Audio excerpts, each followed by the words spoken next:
are scrolling, they can stop, tell what it's about, read it, and it's not overwhelming. It's very quick and easy to see. Once you have your audio uploaded on the platform, you actually have to get approved from each of the different podcast hosts. It does not need to be this very expensive thing, because what it comes down to is what's going to make a good podcast is the content and how you're delivering it.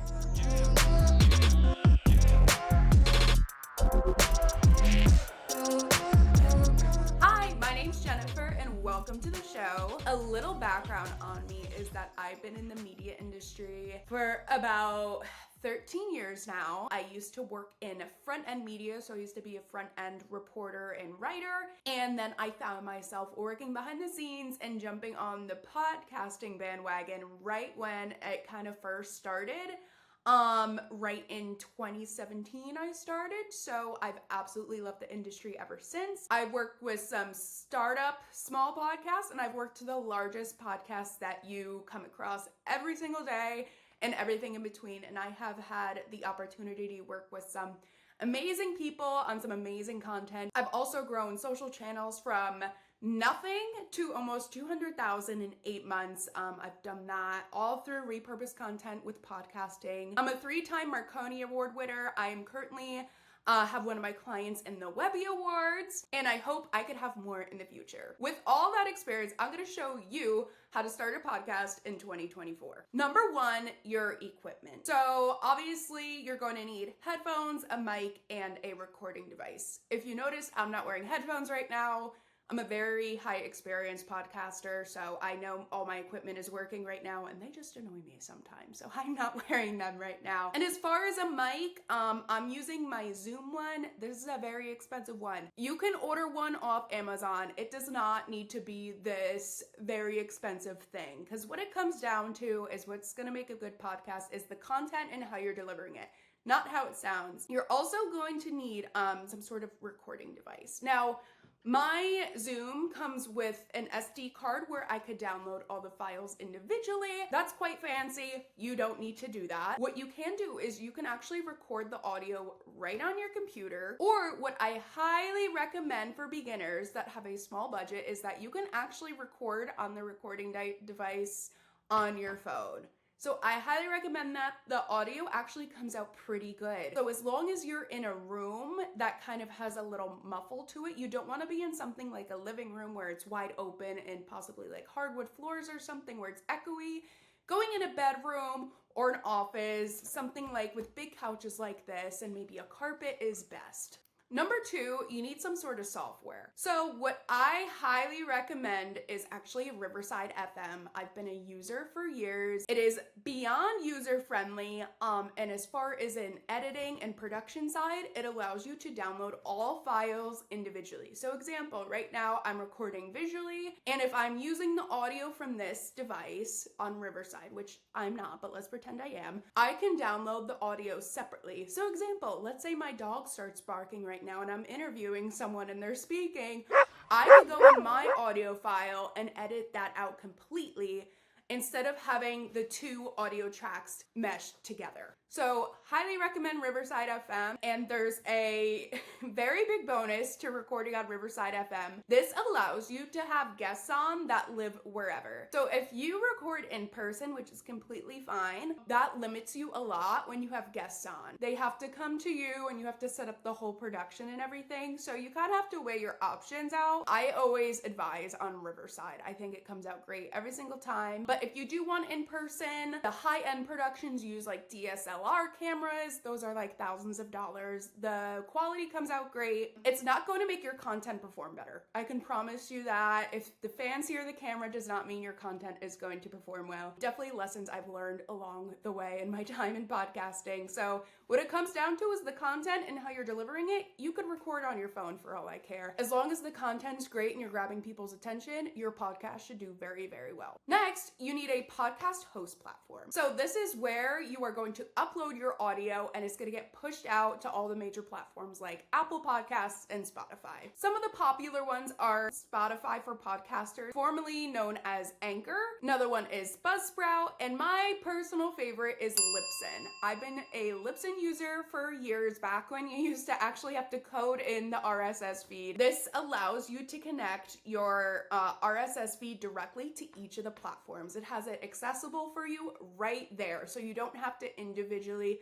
do it separately and then go back on the platform and do it, which could be very tricky for people that are new to the podcasting game. So this is why I highly recommend Libsyn, because it's all right there for you. It's impossible to miss it. And once again, Libsyn is just such a user-friendly platform. And once you have your audio uploaded on the platform, you actually have to get approved from each of the different podcast hosts. So example, like Spotify, you have to get approved before your content is actually published on there. So it has it all right there for you. You don't need to jump around and email people individually. It's all right there. Now that you have all the tools and software that you need, let's go over the logistics that you need to start a podcast in 2024. Number one, you obviously need a show title, right? So a lot of people get excited over a show title and either, they want to include their name or their business name or like a funny slogan or something, which is all good, but you have to consider these things. Number one, SEO. When people search something that's involved in your niche or what you're actually talking about, are they actually going to be able to find you? So that's a factor. You have to think of how your searchability is going to be. By reading the title, I should be able to tell kind of like a good gist of what your show is going to be about. Another thing you need to factor in when starting a podcast in 2024 is what day you are publishing and the frequency. Look at other podcasts that might be, and I'm going to call it a conflict of interest, aka someone in your industry, someone with a like audience that you're trying to hit, and see what day they are launching their show. Because let's say I have a podcast on marketing and someone with my like audience launches their podcast on Fridays. Guess what? I'm not going to want to launch on Fridays because now their audience is competition. So now they have a choice. They either pick me or the other person, right? So you're going to probably want to pick, like, let's say Wednesday, because now you don't have any competition and you're the only choice on that day. So they are going to listen to you. So as far as frequency, this is where it gets tricky. When you first start a podcast, you're going to be very excited. You're going to have a million ideas and just want to talk and share everything. And that is fantastic. Makes me super happy. However, one day you are going to look in like a deer in headlights and be like, what the hell do I talk about today? Happens to every single person I've ever worked with, completely normal. But you just have to factor in when it comes to frequency. So I highly recommend once a week episodes. I find that this is very stable for people to keep up with because you have to remember you actually have to take the time and record this stuff. When it comes to doing less episodes, I find that you don't want your audience to forget about you. So let's say that you're launching episodes bi-weekly or once a month. You're very easily forgettable. So if someone in your niche, a listener, is into your stuff, they know, oh, it's Tuesday, like another episode's coming out. So they're excited. If you're like once a month, you're going to lose them and they're going to listen when it gets convenient to them. This also factors in a big trust factor. So when you do more than one episode in a week, let's say you're doing 3 times a week, and as a few months go on and you can't keep up with it, this completely breaks the trust factor with your audience because they know it's Monday, Wednesday, or Friday, and you have an episode coming out, and when you start dwindling down a little bit, they're going to be like, they're not as into it as I am anymore. I'm going to go find someone else. You do not want that. So you want to prove to your audience, hey, you could trust me every single week. I can do this and I will provide entertainment, information, knowledge, whatever your podcast is about. Next big factor is your cover graphic. So this is the fun part, but you have to be careful. So you have to remember when you are thinking of a podcast cover graphic, most people are looking at this teeny tiny square on their phone. So you have to factor that big time. So you have to remember what your cover art is looking next to other cover arts. So you definitely want to stand out and making sure that there's not too much on there because you have to remember it's getting shrunk down into like 1/4 of an inch by 1/4 of an inch. So you're gonna wanna make sure that it's very clear, and when people are scrolling, they can stop, tell what it's about, read it, and it's not overwhelming. It's very quick and easy to see.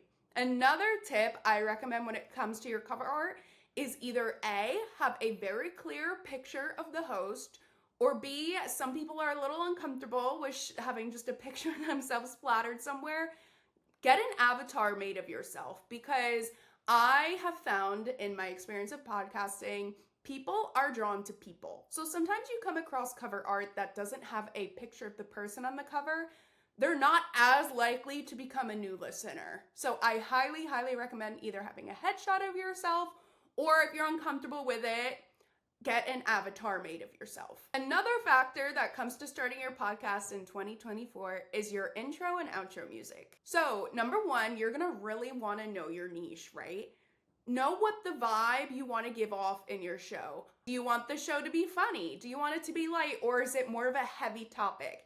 Example, one of my clients is Prison Wives podcast, where they talk about prison reform, death row, and things like that. And it's a serious topic, so I have more of a deep that really gets you hooked in, but really under the vibe of, hey, we're gonna talk about something serious here, like we mean business. A website I recommend for this is Upbeat Music. I have used other ones before and haven't been as successful, so I use Upbeat all the time.